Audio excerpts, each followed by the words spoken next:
સુરત શહેરમાં હવે ડિંડોલી વિસ્તારમાં પોલીસે અચાનક પેટ્રોલિંગ કર્યું। સુરત શહેરમાં ક્રાઇમ કંટ્રોલ કરવા પોલીસ દ્વારા નાઇટ પેટ્રોલિંગ તેમજ કોમ્બિંગ હાથ ધરવામાં આવી રહ્યું છે। ત્યારે સુરતના ડિંડોલી પોલીસ દ્વારા આજે શહેરના ભેસ્તાન આવાસમાં નાઇટ કોમ્બિંગ હાથ ધરવામાં આવ્યું। અચાનકથી ભેસ્તાન વિસ્તારમાં નાઇટ કોમ્બિંગ કરવામાં આવ્યું।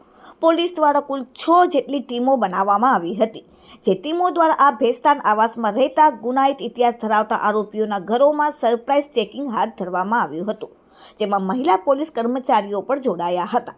આ ઉપરાંત અગાઉ ડ્રગ્સના ગુનાઓમાં સંડોવાયેલ આરોપીઓના ઘરોમાં પણ પોલીસ દ્વારા સરપ્રાઇઝ ચેકિંગ હાથ ધરવામાં આવી હતી।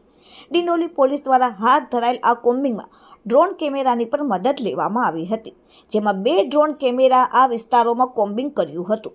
આ કોમ્બિંગમાં ડ્રોન કેમેરામાં લાઇટો પણ હતી, જેથી અંધારામાં પણ કોઈ છુપાયેલું હોય તો દેખાઈ શકે। આ કોમ્બિંગમાં ઝોન 2 ડીસીપી ડિંડોલી પીઆઈ સહિત કુલ 150થી પણ વધુ પોલીસ કર્મચારીઓ આ સરપ્રાઇઝ કોમ્બિંગમાં જોડાયા હતા અને ગુનાહિત પ્રવૃત્તિ ડામવા માટેનો સરસ એવો પ્રયાસ પોલીસ દ્વારા કરવામાં આવ્યો। Bureau report, daily India TV, Surat.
આજરોજ ડિંડોલી પોલીસ સ્ટેશન વિસ્તારમાં જે ભેસ્તાન આવાસ છે ત્યાં શરીર સંબંધી અને મિલકત સંબંધી ગુનાઓને અટકાવવા માટે અને આ પ્રકારના જે આરોપીઓ છે એને પણ ચેક કરવા માટે એક કોમ્બિંગનું આયોજન કરવામાં આવ્યું છે।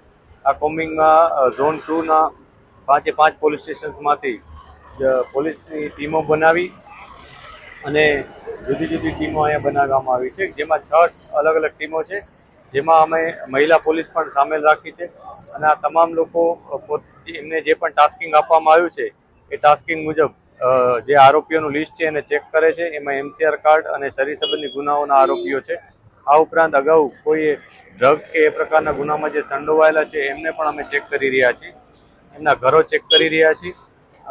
આ જે કોમ્બિંગની કામગીરી છે એમાં અમે વિશેષ પ્રકારે એક ડ્રોનનું પણ મદદ લીધી છે કે જેમાં 2 ડ્રોન દ્વારા અમે આખા વિસ્તારમાં કોમ્બિંગ કરી રહ્યા છીએ। આ ડ્રોન અમને એરિયલ સર્વેલન્સની દ્વારા મદદ કરે છે, જેથી કોઈએ છત ઉપર અથવા અન્ય કોઈ જગ્યાએ કે અવાવરૂ જગ્યાએ પોતાની કોઈ વસ્તુ છુપાવી હોય અથવા કોઈ ગેરકાયદેસર પ્રવૃત્તિ ચાલતી હોય એના ઉપર અમે નજર રાખી શકીએ અને તત્કાલ એના ઉપર કાર્યવાહી કરી શકીએ।